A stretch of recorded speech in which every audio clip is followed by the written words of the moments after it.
Hello friend, एक बार फिर से आपका स्वागत है मेरे इस यूट्यूब चैनल ओके जी के चैनल में। तो दोस्तों आज अपन पढ़ेंगे रेट लेवल 1 व रेट लेवल 2 फर्स्ट ग्रेड व सेकंड ग्रेड के लिए मनोविज्ञान की व्यवहार की विधियाँ।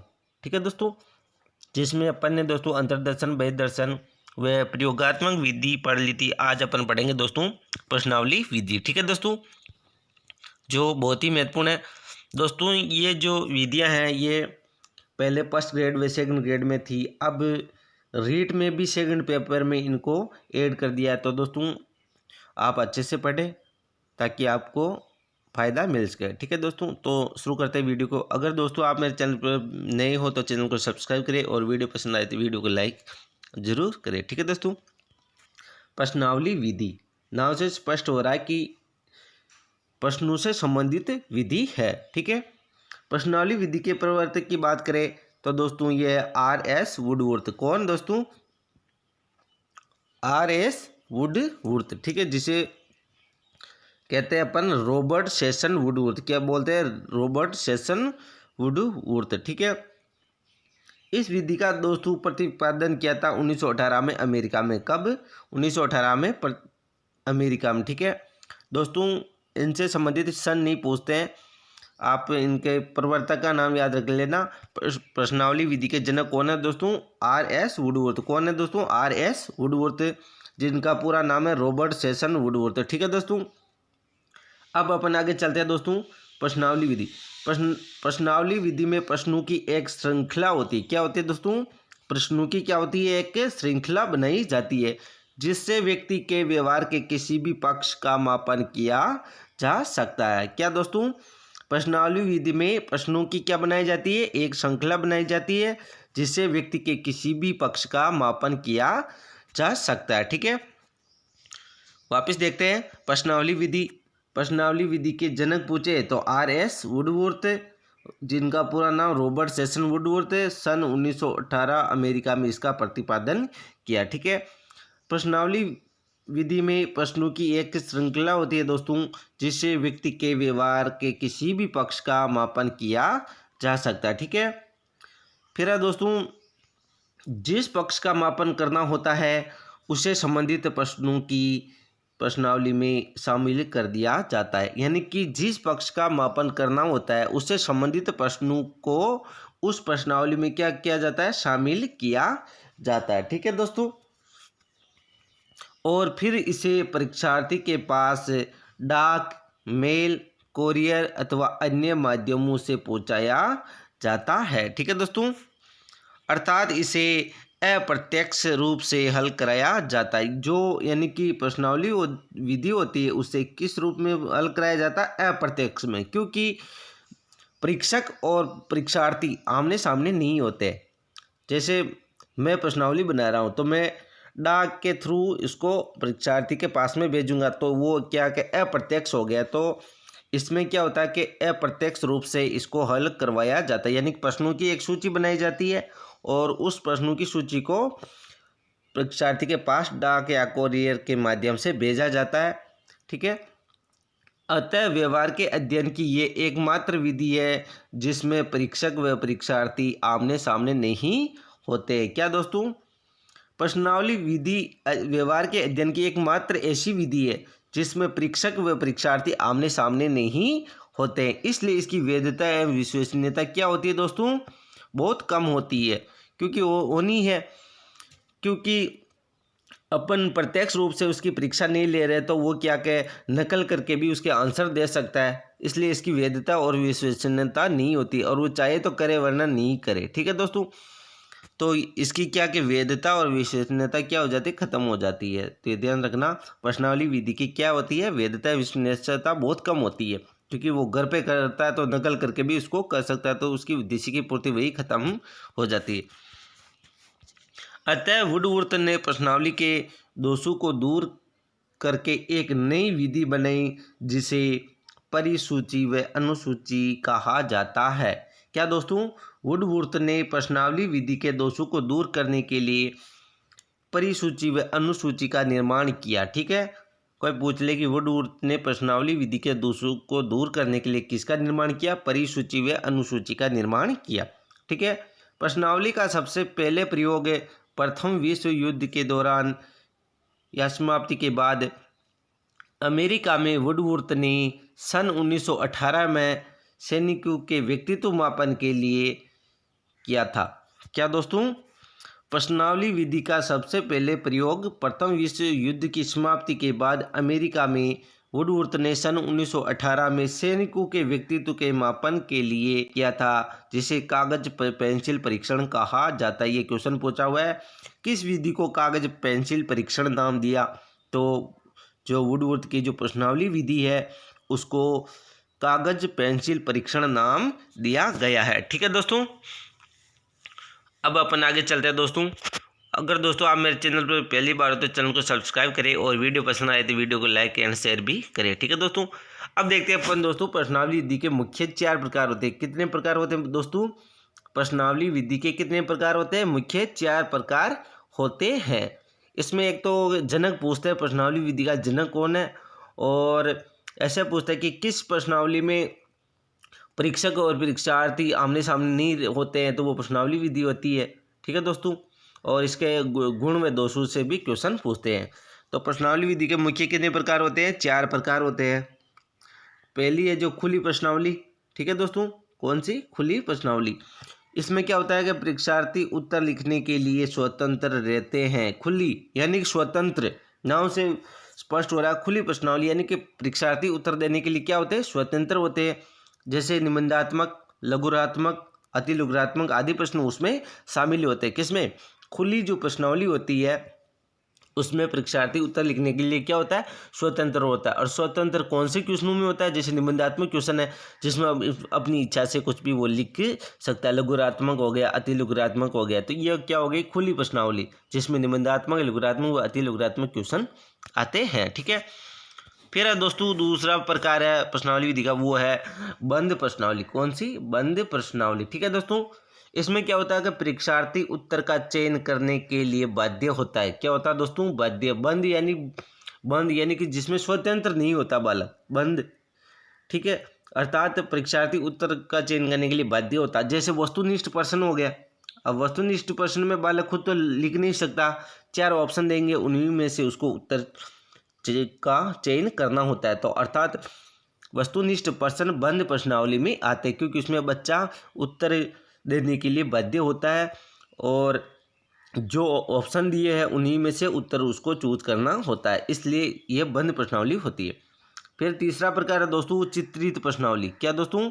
चित्रित प्रश्नावली। ठीक है, चित्रित प्रश्नावली में चित्रों पर आधारित प्रश्न होते हैं। क्या होता है दोस्तों? देखो, नाम से स्पष्ट हो रहा है, कुछ चीज़ें नाम से हो जाती स्पष्ट, तो आपको अच्छे से समझ में आएगा कि चित्र प्रश्नावली अर्थात चित्रों पर आधारित प्रश्न होंगे।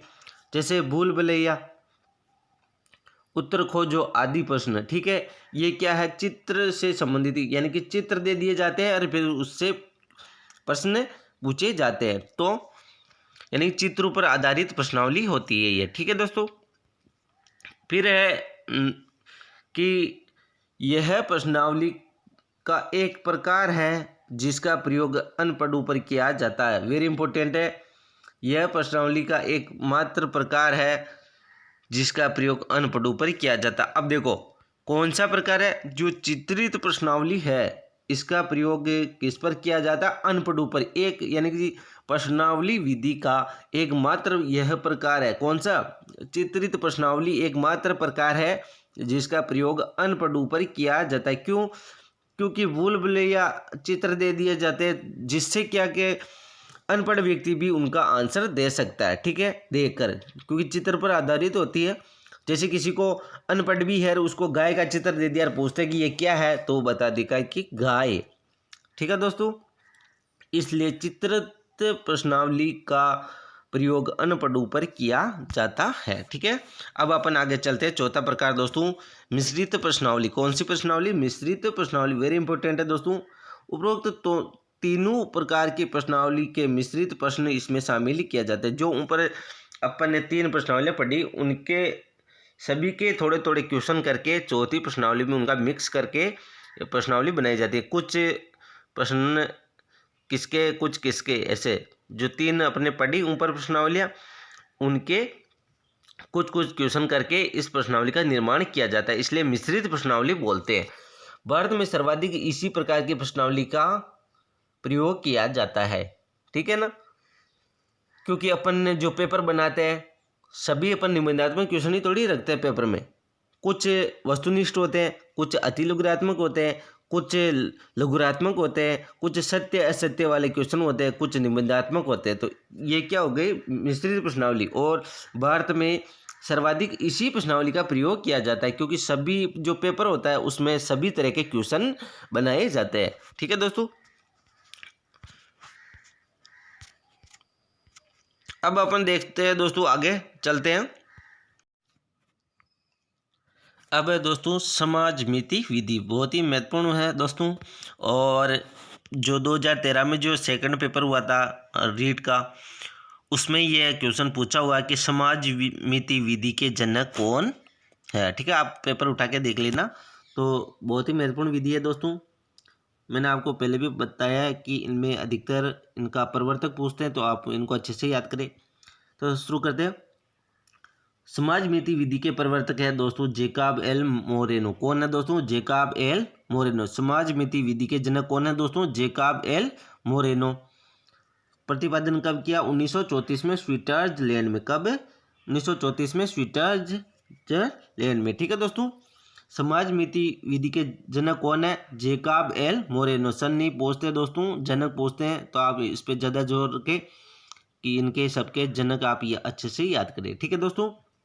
नाम से स्पष्ट हो रहा है कि समाज मिति विधि समाज से संबंधित है। इस विधि में व्यक्ति के व्यवहार के सामाजिक पक्ष का अध्ययन किया जाता है। जो समाज मिति विधि है इसके द्वारा व्यक्ति के व्यवहार के सामाजिक पक्ष का मापन किया जाता है, ठीक है दोस्तों। सामाजिक पक्ष के मापन की यह सर्वश्रेष्ठ विधि है। कौन सी? समाज मिति विधि व्यक्ति के सामाजिक पक्ष के मापन की सर्वश्रेष्ठ विधि है, ठीक है दोस्तों। फिर आगे चलते हैं दोस्तों। कक्षा में मॉनिटर का चयन, समाज में सरपंच, विधायक, नेता आदि का चयन समाज मिति विधि के द्वारा किया जाता है। क्या दोस्तों? कक्षा में मॉनिटर का चयन, समाज में सरपंच, विधायक, नेता आदि का चयन किस विधि से किया जाता है? समाज मिति विधि से किया जाता है। ऐसे भी क्वेश्चन पूछते हैं कि किस विधि के द्वारा व्यक्ति के सामाजिक पक्ष का अध्ययन किया जाता है, तो वो है समाज मिति विधि, ठीक है दोस्तों। प्रवर्तक पूछे तो जेकब एल मोरेनो है, ठीक है। समाज में सबसे लोकप्रिय व्यक्ति कौन है, इसका निर्धारण समाज मिति विधि से किया जाता है। समाज में सबसे लोकप्रिय व्यक्ति कौन है, इसका निर्धारण समाज मिति विधि से किया जाता है, ठीक है दोस्तों। समाज मिति विधि से लोकप्रियता के 3 प्रकार हैं, यानी कि समाज में समाज मिति विधि है उसका जो है लोकप्रियता का आधार पर 3 प्रकार। कितने प्रकार है समाज मिति विधि के? 3 प्रकार, ठीक है। पहला है मतदान प्रक्रिया। क्या दोस्तों? मतदान प्रक्रिया। अब देखते हैं। मतदान के माध्यम से लोकप्रियता का निर्धारण किया जाता है कि कौन व्यक्ति सबसे लोकप्रिय, इसका निर्धारण कैसे किया जाता है? मतदान करवाकर, ठीक है दोस्तों।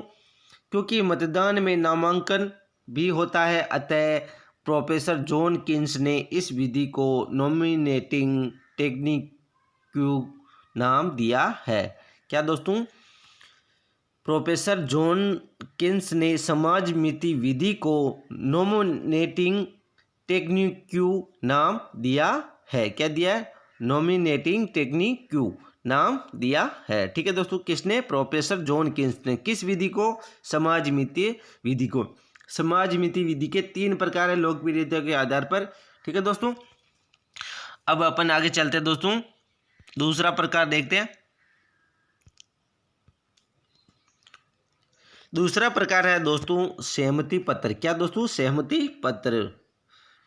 पहला था मतदान, दूसरा है सहमति पत्र। सहमति पत्र प्राप्त करके लोकप्रियता का निर्धारण किया जाता है, ठीक है। इसमें यानी कि सहमति पत्र लिया जाता है सभी से कि कौन लोकप्रिय है, ठीक है। तीसरा है समाज वक्र, जिसे सोशियोग्राफ कहते हैं। एक समाज वक्र बनाकर लोकप्रियता का निर्धारण करते हैं। देखो, जेकब एल मोरेनो के अनुसार जब बहुत बड़े समुदाय से किसी व्यक्ति के व्यवहार के बारे में प्रश्न करके वृत्त का निर्माण किया जाता है तो इसे समाजमिति विधि कहा जाता है। क्या दोस्तों? जैकोब एल मोरिनो के अनुसार जब बहुत बड़े समुदाय का किसी व्यक्ति के व्यवहार के बारे में प्रश्न करके एक वृत्त का निर्माण किया जाता है तो इसे समाजमिति विधि कहते हैं। ठीक है दोस्तों। तीसरा प्रकार है समाज वक्र। ठीक है, यानी कि इसमें एक समाज वक्र बनाकर व्यक्ति के लोकप्रियता का निर्धारण किया जाता है। उसमें यानी समाज वक्र बनाकर अलग अलग प्रश्न व्यक्ति उससे प्रश्न पूछकर यानी कि व्यक्ति की लोकप्रियता का क्या किया जाता है? निर्धारण किया जाता है। जैकोब एल मोरिनो के अनुसार जब व्यक्ति के बहुत समुदाय से किसी व्यक्ति के बारे में प्रश्न पूछकर वृत्त का निर्माण किया जाता है तो उसे समाजमिति विधि कहते हैं। और इस विधि में जो वक्र निर्मित होता है उसे समाज वक्र भी कहा जाता है। ठीक है दोस्तों। अब अपन आगे देखते हैं दोस्तों। विश्व में सबसे पहले समाज वक्र का निर्माण स्केलोग्राफ के रूप में अभिवृत्ति के मापन के लिए गेटमैन व टबमैन ने किया। वेरी इंपॉर्टेंट है दोस्तों। विश्व में सबसे पहले समाज वक्र का निर्माण स्केलोग्राफ के रूप में अभिवृत्ति के मापन के लिए गेटमैन व टबमैन ने किया। कोई पूछ ले कि विश्व में सबसे पहले समाज वक्र का निर्माण किसके रूप में? स्केलोग्राफ के रूप में अभिवृत्ति के मापन के लिए गेटमैन व टबमैन ने किया। इस विधि से बहुत बड़े समुदाय से व्यक्ति के व्यवहार का निर्धारण किया जाता है। किस विधि से दोस्तों? जो समाज वक्र है इसके द्वारा बहुत बड़े समुदाय में किसी व्यक्ति की लोकप्रियता का निर्धारण करने के लिए इसका प्रयोग किया जाता है। ठीक है दोस्तों। अब अपन देखते हैं दोस्तों साक्षात्कार विधि। वो तो हो गई समाजमिति विधि, अब है साक्षात्कार विधि। ठीक है दोस्तों। तो दोस्तों जो साक्षात्कार विधि है उसे इंटरव्यू मेथड भी कहते हैं, यानी कि जो परीक्षार्थी होता है उसके अपन प्रत्यक्ष रूप से उसके सामने होते हैं और फिर उसके बारे में अपन प्रश्न पूछते हैं, यानी कि उसका साक्षात्कार लेते हैं प्रत्यक्ष रूप से। तो दोस्तों साक्षात्कार जो विधि है उसके प्रवर्तक है जॉन डार्ले। कौन है? जॉन डार्ले, जो कहाँ के निवासी थे? अमेरिका के निवासी थे। साक्षात्कार विधि के जनक कौन है? जॉन डार्ले, जो अमेरिका के निवासी थे। ठीक है दोस्तों, वापस बोल रहा हूँ, साक्षात्कार जो विधि है उसके जनक जॉन डार्ले थे जो अमेरिका के निवासी थे। जॉन डार्ले के अनुसार एक उद्देश्यपूर्ण क्रिया किया गया वार्तालाप ही साक्षात्कार कहलाता है। जॉन डार्ले ने क्या कहा कि एक उद्देश्यपूर्ण किया गया कार्य या वार्तालाप ही साक्षात्कार कहलाता है। अगर अपन जो साक्षात्कार करते हैं उसका किसी न किसी रूप में एक उद्देश्य होता है, यानी कि उद्देश्यपूर्ण किया गया वार्तालाप भी क्या होता है? साक्षात्कार होता है। या फिर ऐसे अपन आमने सामने बैठ जाए वो साक्षात्कार नहीं कहलाता है। किसी उद्देश्य से किया गया वार्तालाप होता है उसे साक्षात्कार कहते हैं। ठीक है दोस्तों। साक्षात्कार विधि व्यवहार के अध्ययन की सर्वश्रेष्ठ विधि है क्योंकि इस विधि में व्यक्ति के व्यवहार के ज्ञानात्मक, भावात्मक व क्रियात्मक एवं शरीर संरचना के साथ अन्य सभी पक्षों का निर्धारण एक साथ हो जाता है। वेरी इंपॉर्टेंट है। साक्षात्कार विधि व्यवहार के अध्ययन की सर्वश्रेष्ठ विधि है। क्यों? क्योंकि इस विधि में एक तो क्या होता है कि व्यक्ति अपने प्रत्यक्ष होता है, अपने सामने होता है। ठीक है, तो यानी कि जो बालक होता है उसके ज्ञानात्मक, भावात्मक, क्रियात्मक व शरीर रचना तथा अन्य सभी पक्षों का क्या किया जा सकता है? अध्ययन किया जा सकता है। इसलिए ये क्या है? सर्वश्रेष्ठ है। साक्षात्कार विधि व्यवहार के अध्ययन की क्या है? सर्वश्रेष्ठ विधि है। क्यों? क्योंकि इसमें व्यक्ति के ज्ञानात्मक, भावात्मक, क्रियात्मक व शरीर रचना का व अन्य सभी पक्षों का एक साथ इसका निर्धारण किया जा सकता है या अध्ययन किया जा सकता है। इसलिए साक्षात्कार विधि क्या है? सर्वश्रेष्ठ। इसके जनक पूछे तो कौन है दोस्तों? John Darley. कौन है दोस्तों? साक्षात्कार विधि के जनक कौन है दोस्तों? John Darley. ध्यान रखना दोस्तों। और व्यवहार के अध्ययन की यह सर्वश्रेष्ठ विधि है क्योंकि इसे व्यक्ति के ज्ञानात्मक, भावात्मक, क्रियात्मक, शरीर रचना का व अन्य पक्षों का अध्ययन एक साथ किया जा सकता है। ठीक है दोस्तों। अब दोस्तों साक्षात्कार विधि के मुख्य रूप। तो साक्षात्कार जो विधि होती है उसके दो प्रकार होते हैं दोस्तों। एक औपचारिक होता है और दूसरा अनौपचारिक होता है। ठीक है दोस्तों। अब अपन आगे चलते हैं दोस्तों। निर्धारण मापनी विधि। कौन सी? निर्धारण मापनी विधि। तो दोस्तों जो निर्धारण मापनी विधि है उसके प्रवर्तक है दोस्तों फ्रांसिस गाल्टन। कौन है दोस्तों? Francis Galton. निर्धारण मापनी विधि के प्रवर्तक फ्रांसिस गाल्टन है, ठीक है। और इस विधि का प्रतिपादन किया था 1884 में, ठीक है। अब अपन आगे देखते हैं। इस विधि से भी व्यक्ति के व्यवहार के सामाजिक पक्ष का अध्ययन किया जाता है। किससे? जो निर्धारण मापनी विधि है इससे व्यक्ति के सामाजिक पक्ष का मापन किया जाता है। फ्रांसिस गाल्टन के अनुसार समाज द्वारा किसी भी व्यक्ति के व्यवहार का कुछ निश्चित बिंदु के अंतर्गत निर्धारण करना ही निर्धारण मापनी होता है। क्या कहा फ्रांसिस गाल्टन ने दोस्तों? कि समाज द्वारा किसी व्यक्ति के व्यवहार का कुछ निश्चित बिंदुओं के अंतर्गत निर्धारण करना ही निर्धारण मापनी कहलाता है। जैसे केजरीवाल के कार्यों से आप कितने सहमत है? सहमत, असहमत या निश्चित नहीं। तो ऐसे करके व्यक्ति के व्यवहार का सामाजिक पक्ष का अध्ययन किया जाता है, ठीक। किससे? निर्धारण मापनी से। अगर जनक पूछे तो कौन है? फ्रांसिस गाल्टन निर्धारण मापनी के जनक है, ठीक है दोस्तों। निर्धारण मापनी का 2 रूपों में प्रयोग होता है। कितने रूपों में दोस्तों? 2 रूपों में इसका प्रयोग किया जाता है। किसका? निर्धारण मापनी का। पहला है 3 बिंदु मापनी और दूसरा है 5 बिंदु मापनी, ठीक है दोस्तों। इसके रूप है ये निर्धारण मापनी के 3 बिंदु मापनी और 5 बिंदु मापनी, ठीक है।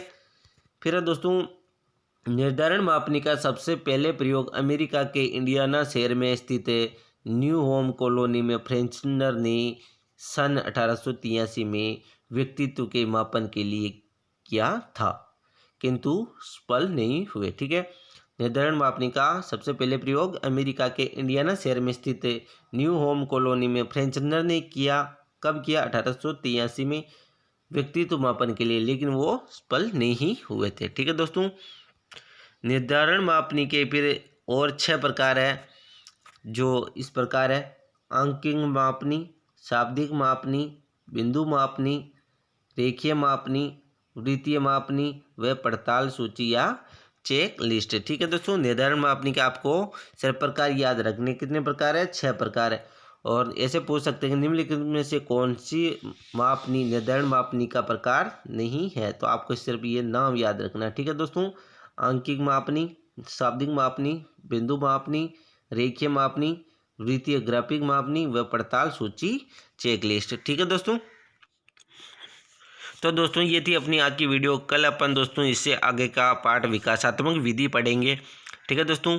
अगर वीडियो पसंद आए तो वीडियो को लाइक करें और चैनल पर पहली बार चैनल को सब्सक्राइब जरूर करें, तब ताकि आने वाली हर वीडियो का नोटिफिकेशन आपको प्राप्त हो सके, ठीक है दोस्तों।